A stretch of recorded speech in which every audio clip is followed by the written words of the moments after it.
You have queued up the Roulette Tapes, a program of adventurous music and conversation recorded at the New York City Concert Hall, Roulette. You can hear thousands of concert recordings from Roulette's past and present and find news of upcoming events celebrating innovation and imagination at roulette.org. Aren't you curious? In this edition of the Roulette Tapes, we examine the music of Squanderers, the improvising trio of guitarists Wendy Eisenberg, David Grubbs, and Kramer, with commentary by Eisenberg, alongside excerpts from their 2025 performance at the Roulette Concert Hall in Brooklyn. And now, Squanderers, David Grubbs, Kramer, and Wendy Eisenberg.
Hi, I'm Wendy Eisenberg. I'm a guitar player and an improviser and a songwriter and a singer too. But right now we're just talking about improv and more, I guess, instrumental music. Squanderers is a project that exists. Squanderers exists. It's a band of David Grubbs on guitar, myself on guitar, and Kramer, Bonner Kramer. Now he goes by Bonner Kramer, on the ukulele bass for the most part, but he also does the mixing and a lot of the production. And we are quasi-improvised. Grubbs will bring in pieces for us, and we'll do some of those, and then we'll do free improvisation. But ultimately, the point is just depth. It's about like depth of interaction, depth of reverb, really just kind of emotional improvisations. I don't know, closer to the ambient end of things than like the, I don't know, petting zoo on fire end of things. Both Grubbs and Kramer are coming from different ends of this kind of experimental proto-indie rock landscape where they're playing in and around bands, but they also do a lot of things that have improvisation as a part of it or experimental composition at the core. And they've been around seeing every era of it from when they started. And I'm newer to it in the sense that I'm not from a legendary Louisville scene or anything, but we felt a kinship almost immediately and started thinking we need to make records. This is music that none of us have ever really heard before, and so we got together to try to make that happen.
The things that I love about Grubbs are similar in his person and his approach to music. I think that he has a capacious, brilliantly clear mind, and he really wants to see things for what they are.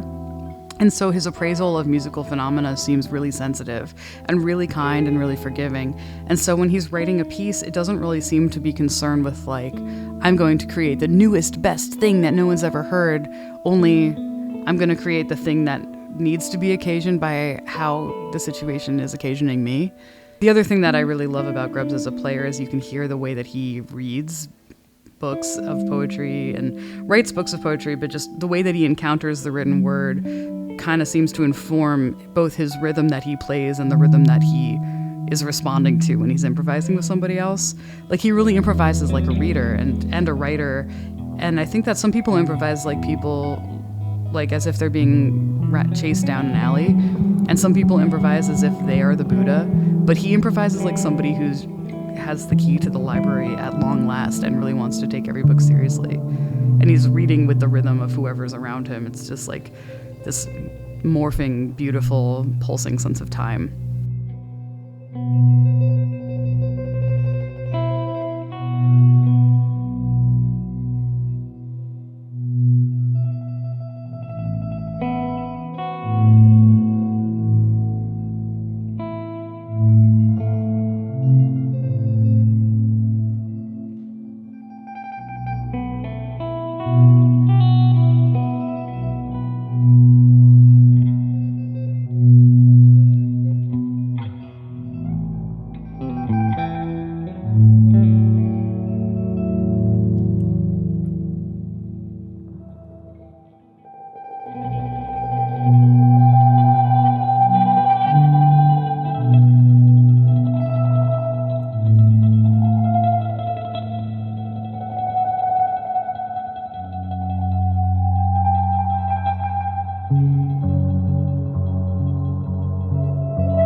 And then with Kramer, I mean, the music that Kramer's been a part of or produced or brought into the world on a record with Shimmy Disc, or just playing bass with David Allen, and just playing bass and gong and playing bass and Ween.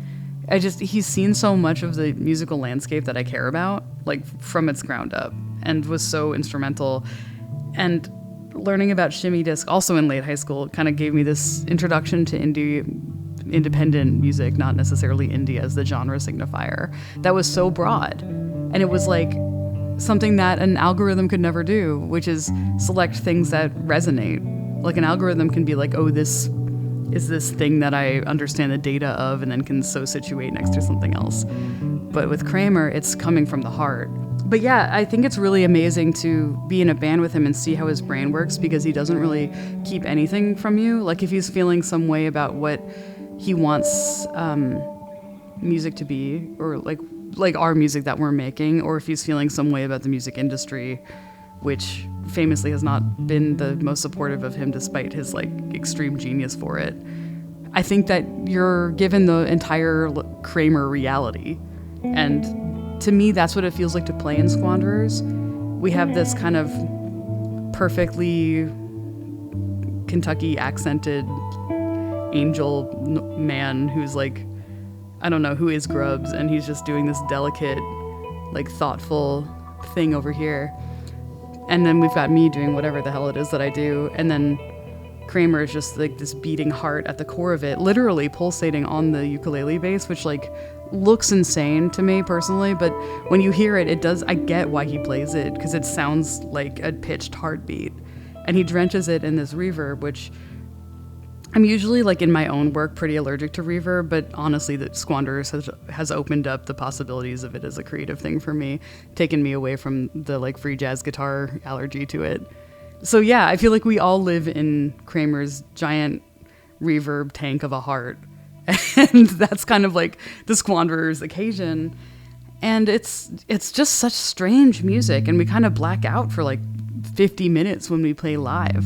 We just sit next to each other and try to make sure that we can all exemplify both who we are and what it is that Kramer's heart and Grubbs' delicacy are telling us might be important that night.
want it to kind of feel like there's like some weird, I remember that this happened effect on everything that I play in that band as I'm doing it. And so that temporal distension is kind of like my internal prompt for it.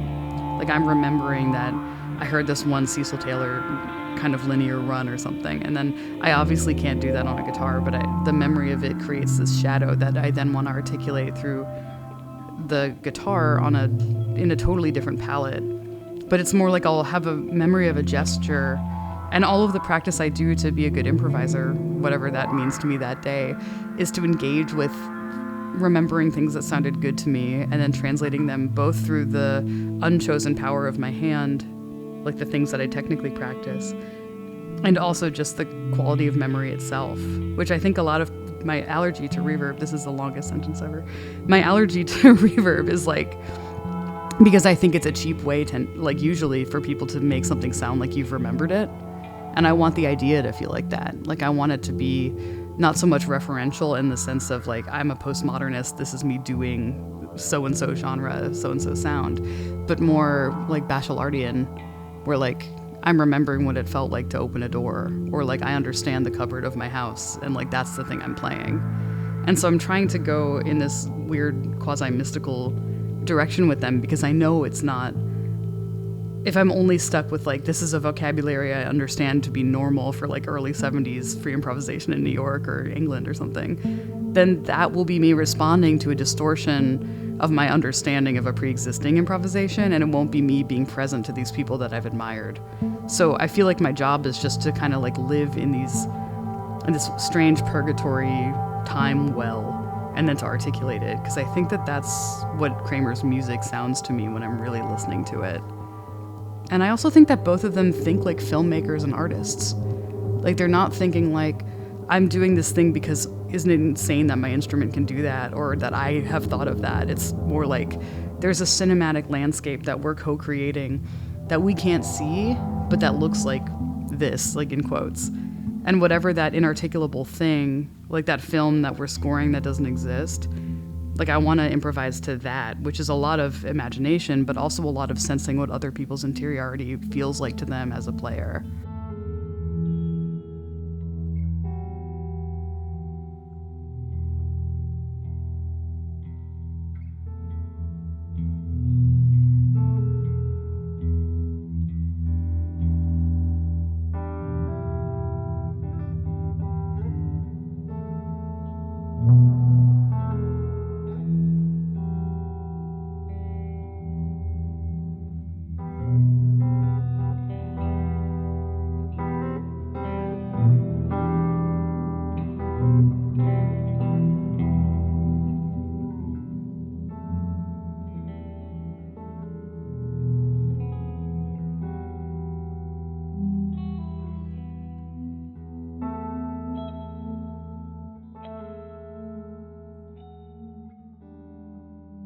Improvisation to me is like the spiritual practice where like you engage with the reality of a situation, and you're doing it in this abstract way, which is music.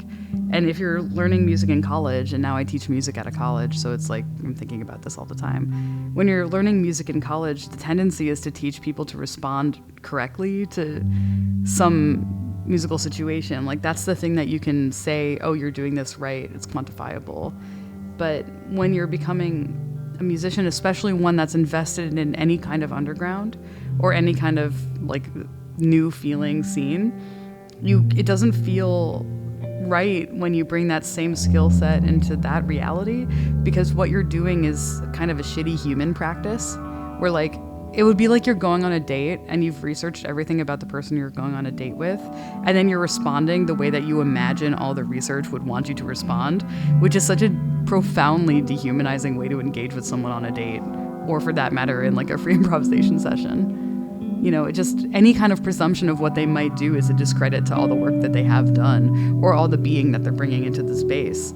And so if you say, yes, I understand Cecil Taylor, or like, yes, I understand Anthony Braxton, or yes, I understand Derek Bailey, then you might, but that's your understanding, and any kind of engagement with the corporeal reality and like the tangible performances that these people are doing will always subvert that, because we'll always be one step beyond, because you have no access to their interior. And so every kind of good improvisational practice, I think whatever good sounding is, like that's kind of not the point, but the practice would be, how do I take away everything that might be correct, or everything that might be totally accurate about what a professional improvising sounding thing, which I can't even imagine. Or I can, but I don't want to. How do we take away all of those practices and be like, no, this is actually what is, and being present to it like requires that you accept what it is that you just did or might do, and you hope that what they do feels just as authentic as all that work I just described. You know, it's so deep, it's so spiritual that way. Just like this moment.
The thing, you know, the secondary thing besides the music and the life practice that draws me to improvisation is that every night, that's the only night that there is. Like you go night after night to see free improvised music because you want to see people in an audible way, like in a way that's perceptible to your ear, your spirit, whatever.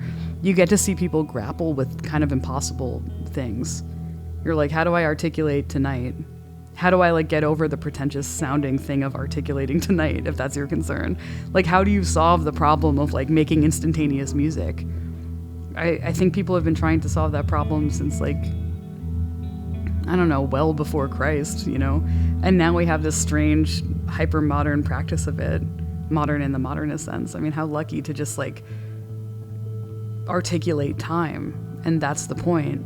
And create these accidental but totally intentional compositions if you get to hear them again, but just like these weird flashes of brilliance that can only sort of be remembered. Like you're articulating memory and then you're regurgitating it in a less gross word version, I hope. And then what have you done? You've just like made time expressible to itself. I mean, what more beautiful thing could you do? It's the best.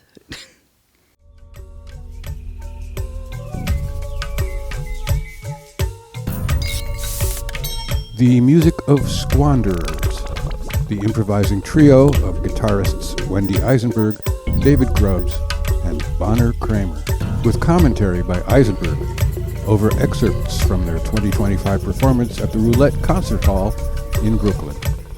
These recordings are preserved as part of Roulette's Concert Archive project and can be heard in their entirety at roulette.org/archive. Your support is essential. This is David Weinstein at the desk. Thanks for listening. You have been listening to the Roulette Tapes, a program of adventurous music and conversation. This series is produced by Roulette Intermedium. You can find thousands of concert recordings from Roulette's archives and news of upcoming events at roulette.org.